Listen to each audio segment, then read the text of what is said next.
السلام علیکم ورحمۃ اللہ وبرکاتہ۔ رب اشرح لي صدری ويسر لي امری واحلل عقدۃ من لسانی یفقهوا قولی۔ رب زدنی علما رب زدنی علما رب زدنی علما، اللہم فقہنا فی الدین، آمین یا رب العالمین۔ سورہ بقرہ آیت نمبر 124۔ بسم اللہ الرحمن الرحیم۔ وَإِذِ ابْتَلَىٰ، اور جب آزمایا، ابراہیم ربہ ان کا رب، بکلمات چند باتوں سے، فَأَتَمَّہُنَّ وہ پوری کر دے، قال اس نے فرمایا، انی بے شک میں، جاعلک تمہیں بنانے والا ہوں، للناس لوگوں کا، امام قال امام، اس نے کہا، وَمِن ذُرِّيَّتِي اور میری اولاد سے، قال اس نے فرمایا، لا نہیں، ینال پہنچتا، عہد الظالمین میرا عہد ظالم۔ اور جب پروردگار نے چند باتوں میں ابراہیم کی آزمائش کی تو وہ ان میں پورے اترے۔ اللہ نے کہا کہ میں تم کو لوگوں کا پیشوا بناؤں گا۔ انہوں نے کہا کہ پروردگار میری اولاد میں سے بھی پیشوا بناؤ۔ اللہ نے فرمایا کہ ہمارا اقرار ظالموں کے لیے نہیں ہوا کرتا۔ یہود و نصارہ اور جو مشرکین عرب تھے نا، سب حضرت ابراہیم علیہ السلام کے فضل و شرف کے اور آپ کی نسل میں ہونے پر نا بہت فخر کرتے تھے۔ تو اس آیت میں اللہ تعالیٰ نے آپ علیہ السلام کے وہ حالات بیان کیے نا جن میں سب پر اسلام کا قبول کرنا بھی لازم ہو جاتا ہے۔ اللہ رب العزت نے ابراہیم علیہ السلام کے بارے میں خبر دی ہے جن کو اہل کتاب اور مشرکین مکہ سب اپنا پیشوا مانتے تھے۔ اللہ تعالیٰ نے حضرت ابراہیم علیہ السلام کو نا چند باتوں میں آزمایا تو پھر وہ اس امتحان پر بالکل پورا اترے۔ سیدنا ابن عباس رضی اللہ تعالیٰ عنہ کا خیال ہے کہ وہ 10 باتیں تھیں جن کا فطرت انسانی کی اصلاح سے بہت گہرا تعلق ہے۔ تو پھر حضرت ابراہیم علیہ السلام ان میں کامیاب ہوئے اور ان کو پوری طرح سے عمل کیا۔ اب وہ 10 باتیں کون سی تھیں؟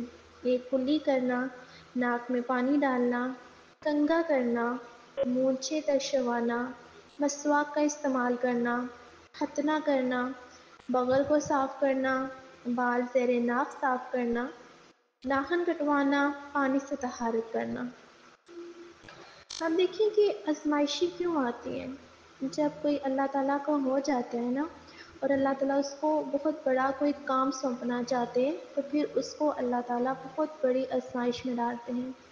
پھر آزمائش جو ہوتی ہے وہ کھرے کھوٹے کی پہچان بتا دیتی ہے، کسی انسان کے مقام کو واضح کر دیتی ہے، کیونکہ اصل پتہ تو آزمائش میں چلتا ہے نا کہ کون کتنا صبر کرتا ہے، تو کون کس درجے پر فائز ہونے کے لائق ہے۔ اب دیکھیں کہ حضرت ابراہیم علیہ السلام کی آزمائشیں کون سی تھیں، کیونکہ ان کو گھر بار چھوڑنا پڑا، نمرود کے دربار میں حق بات کرنے کے پاداش میں، یعنی کہ انہوں نے حق کی بات کی، انہیں آگ میں ڈلوا دیا گیا، بیوی اور شیخوار بچے کو رب کے حکم سے ویرانے میں چھوڑنا پڑا، بیٹے کو ذبح کرنے کا حکم ملا۔ تو حضرت ابراہیم علیہ السلام تمام آزمائشوں میں کیسے پورے اترے؟ کہ اللہ تعالیٰ نے تعریف کی ہے، اور ابراہیم تو وہ ہے جس نے وفات کا حق ادا کیا ہے۔ اب آگے دیکھیں کہ یقیناً میں تمہیں سب لوگوں کے لیے امام بنانے والا ہوں۔ اللہ رب العزت نے فرمایا آپ لوگوں کا امام، یعنی کہ آپ کو لوگوں کا امام رہنما بناؤں گا، لوگ آپ کے طریقہ زندگی کی پیروی کریں گے، آپ کو اجر عظیم بھی ملے گا اور لوگوں میں بھی ہمیشہ آپ کی مدح و ثنا کا سلسلہ چلتا رہے گا۔ حضرت ابراہیم علیہ السلام کو نا بڑی سختیوں کے ساتھ آزمایا گیا تو وہ اللہ تعالیٰ کے سچے اور فرما بردار ثابت ہوئے۔ اس سے ثابت ہوا کہ قربانی کی قیمت پر کسی مقصد کو اختیار کرنے والا ہی اس مقصد کے راستے میں سب سے آگے ہوتا ہے۔